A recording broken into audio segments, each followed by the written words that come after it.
विरोधी पक्षनेते अंबादास दानवे यांनी राज ठाकरे यांच्यावरती खोचक टीका केल्यानंतर मनसेतूनही त्याला प्रतिक्रिया उमटत आहेत. मनसेचे प्रवक्ते प्रकाश महाजन आपल्याबरोबर आहेत.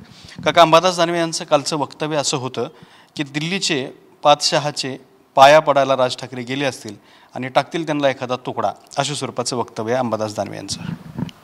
सुरुवात जी तुम्ही केली की अंबादास दानवेला विरोधी पक्ष नेता तुम्ही म्हटलं, या गोष्टीलाच माझं ऑब्जेक्शन आहे. कारण नवीन माहितीनुसार विधान परिषदेमध्ये शिवसेनेचं संख्याबळ घटलं आहे. अर्थात नैतिकतेचा आणि अंबादास दानवे आणि शिवसेनेचा तसा काही संबंध नाही. त्याच्यामुळं आता पुढच्या अधिवेशनापर्यंत ते पद तांत्रिकदृष्ट्या त्यांच्याकडं आहे. आणि एखादं पद मिळालं म्हणजे माणसाला अक्कल येते अशातलं नाही. ती क्षमता जेवढी असते तेवढीच असते, पदावर त्याचं काय अवलंबून नसतं. त्याच्यामुळं ते त्याच्या लायकीप्रमाणे बोलले.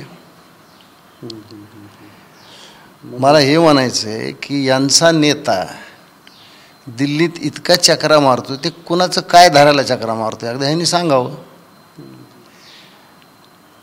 मध्यंतरी त्या सिनेतारकाच्या कथित आत्महत्या किंवा काय ज्या प्रकरणात माझ्या मुलाला वाचवा म्हणून कोण दिल्लीला गेलं होतं, कोणाचे पाय धरले होते? राज ठाकरेत. ते मुंबईत असले तरी राज ठाकरेत आणि दिल्लीत गेले तरी राज ठाकरेत. राज ठाकरे कोणाचे पाय धरायला जात नाहीत. उलट लोक राजगडावर येतात, शिवतीर्थावर येतात. राज ठाकरे हे मैत्रीच्या लायक आहेत म्हणून लोक त्यांच्याकडे येतात. त्याच्यामुळं अंबादास दानवेने हे जे वक्तव्य केलं आहे ना, ते थोडं अंतर्मुख होऊन पाहायला पाहिजे की यांचा नेता कुणाकुणाचं काय काय धरतोय. शिवाजी पार्कवर कुणीही ठाकरे उपस्थित असतो त्या सभेत ठाकरे शेवटी बोलतात. परवाच्या सभेत उद्धव ठाकरे हे राहुल गांधीच्या आधी बोलले. याच्याकडे अंबादास दानवेनं पाहावं. चंद्रकांत खैरे त्याच्या मार्गात अडसर त्याला पाहावं. आमचं कशाला पाहतो बाबा तू? खरं म्हणजे ही बोलण्याची मला इच्छा नव्हती, पण अंबादास दानवेनंच पातळी सोडल्यावर मी तरी कशाला थांबू मग?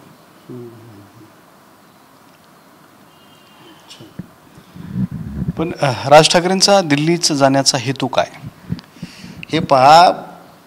राजसाहेबांनी ज्यावेळेस हिंदुत्वाची एक व्यापक भूमिका आम्ही घेतली, तसं हिंदुत्व आम्ही कधी सोडलंच नव्हतं, पण ज्यावेळेस त्याची जाहीर भूमिका घेतली आणि त्या भूमिकेतून जर एखादी गोष्ट घडत असेल, एखादं राजकारण होत असेल, तर त्याला इतर यांनी राजकारण केलं नाही. खरं म्हणजे उलट राज ठाकरेचं हिंदुत्व आणि भारतीय जनता पक्षाचं हिंदुत्व यांची युती झाली, ती एक नैसर्गिक युती असेल. आणि कोणची नैसर्गिक गोष्ट कोणी थांबवू शकत नाही. त्याच्यामुळं जर उद्या भारतीय जनता पक्ष आणि सन्मान्य राजसाहेबांनी युती केली तर ती एक नैसर्गिक युती आहे, हिंदुत्वाच्या भूमिकेवर झालेली युती आहे. म्हणजे तुम्ही युती होण्याचे संकेत देताय? मी संकेत देत नाही. जी काही परिस्थिती आहे ना, असं झालं, त्यात वावगं काय आहे मला सांगा ना.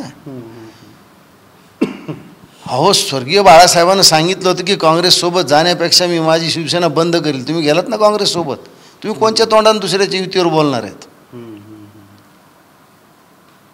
तुम्ही शरद पवारवर गेला ना, ज्या शरद पवारांनी तिरस्काराने प्रभू चावलाला सांगितलं होतं शिवसेनेवर येते, छे आम्ही करणार नाहीत.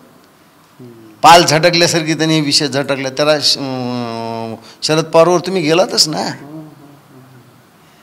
त्यामुळे दुसऱ्याला बोलण्याचा काय अधिकार आहे? खरं म्हणजे अंबादास दानवेची तेवढी बौद्धिक क्षमताच नाही आहे. ते नशिबाने एक पद मिळालं, ते मिळालं, त्याचं फ्रस्ट्रेशन काय आहे तर त्याला लोकसभा लढवायची आणि त्याच्या मार्गात खैरे अडथळा आहेत. त्या दोघांचंच पाहून घ्या म्हणा. तू कशाला आमचं पाहतो? कोण कुणाला तुकडा टाकतं हे तुम्ही आपसात ठरवा की उद्धव ठाकरे तुमच्यापैकी कुणाला तुकडा टाकणार आहे, तेच सगळंच बसा. तुम्ही आमची नका काही काळजी करू. त्रयोदय मनसेचे नेते प्रकाश महाजन यांनी अंबादास दानवे यांच्यावरती सडकून टीका केलेली आहे. कॅमेरामन विकीसोबत दत्ता कानवटे, TV9 मराठी, छत्रपती संभाजीनगर.